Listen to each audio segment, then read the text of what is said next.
Corona काल में कई शहरों में बिजली बिल जमा कराने के लिए कैश काउंटर खोल दिए गए हैं। ये तस्वीर मध्य प्रदेश के शिवपुरी की है, जहां कैश काउंटर पर फिजिकल डिस्टेंसिंग की धज्जियां उड़ती नजर आ रही है। दरअसल वो ईमानदार विद्युत उपभोक्ता कनेक्शन कटने के डर से सीधे कैश काउंटर पहुंच गए, जो ऑनलाइन बिल जमा कराने की तकनीक भी नहीं जानते।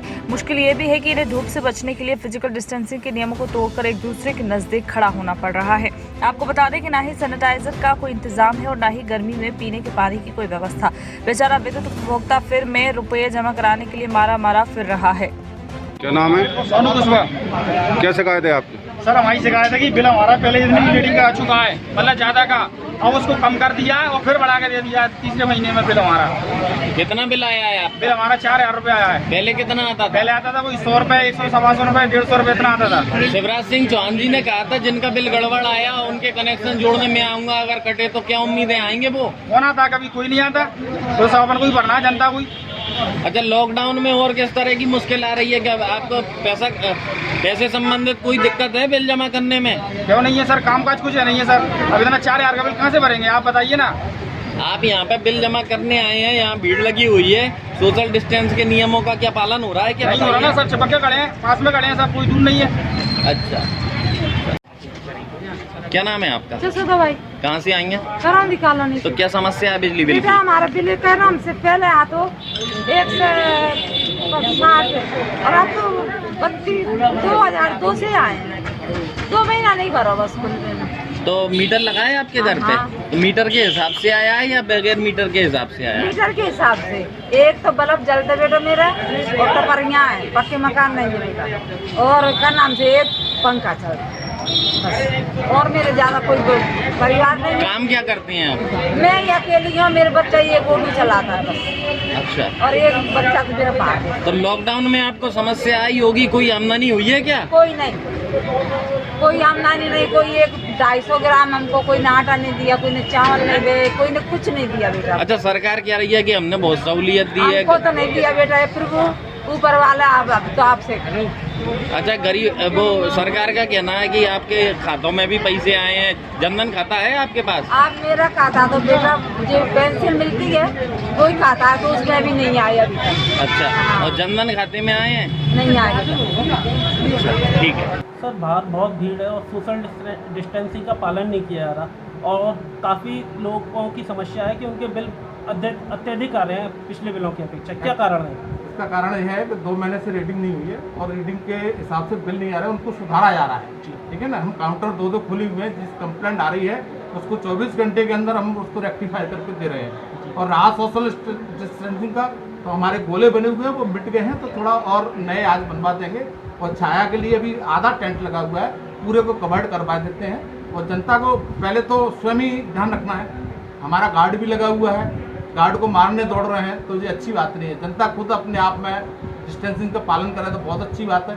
और पेपर में भी, मीडिया भी सब तरह से उसको प्रचारित कर रही है, गवर्नमेंट भी प्रचारित कर रही है कि भाई जनता को स्वयं को इस नियमों का पालन करना है।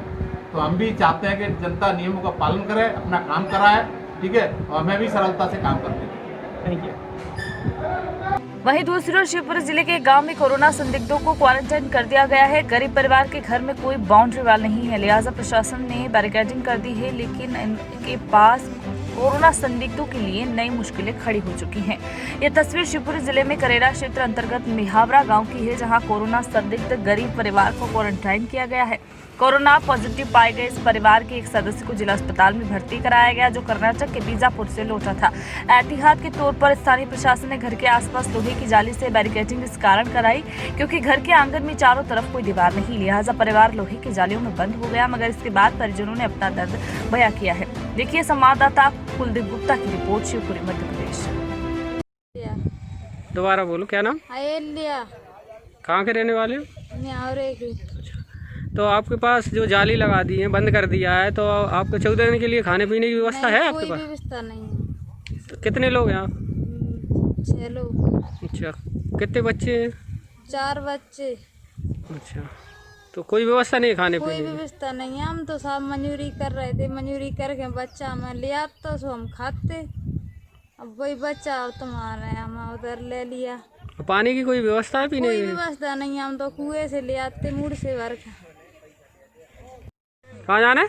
हाथ धो दे टट्टी को तो अंदर ही सुविधा नहीं है? नन्या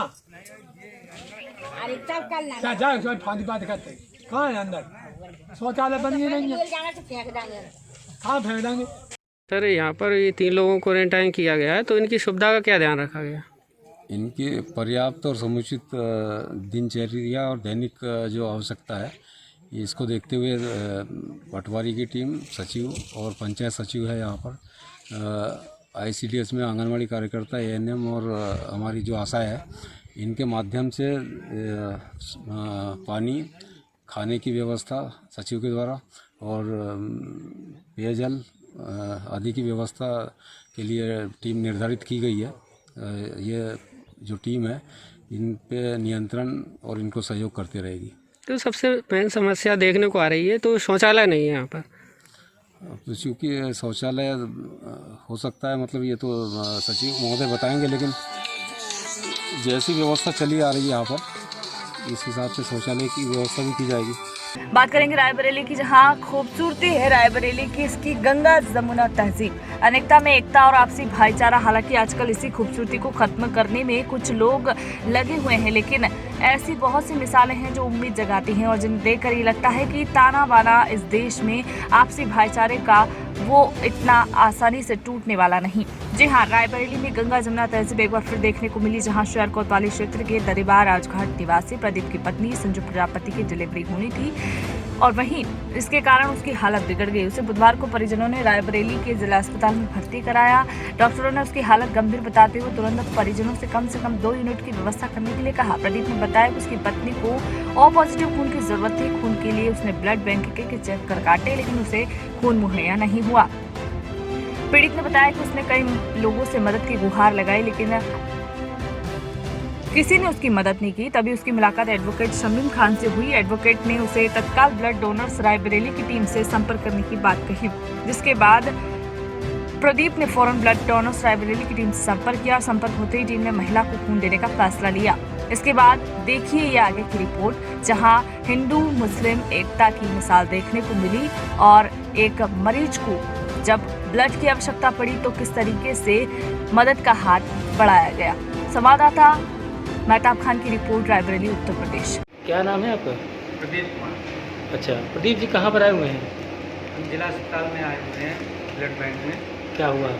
हमारी मिसेज को ब्लड की ज़रूरत थी, वो प्रेगनेंसी में है, तो जिससे डॉक्टर 2 यूनिट का डिमांड किए थे, जिससे हमारे ब्लड डोनेट रायबरेली से हमारे भाई ने 1 यूनिट का डोनेट किया है।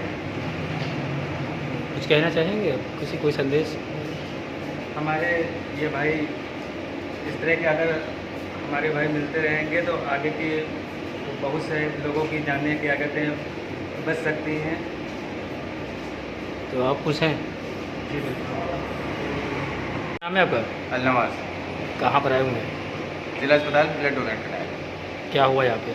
प्रदीप भाई की मिसेज को डिलीवरी होनी थी, उनको डॉक्टर ने 2 यूनिट ब्लड की आवश्यकता बताई थी, जिसमें से 1 यूनिट ब्लड मैंने डोनेट किया। तो कुछ कहना चाहेंगे? जी मैं यही कहना चाहता हूँ कि ब्लड सभी को डोनेट करना चाहिए, इससे कोई दिक्कत नहीं होती है और ब्लड से किसी की जान बच सकती है। इससे पहले भी आप कर चुके हैं? जी हाँ, इससे पहले भी मैंने PGI में डोनेट किया था 1 यूनिट, और उसके बाद आज मैंने प्रदीप भाई को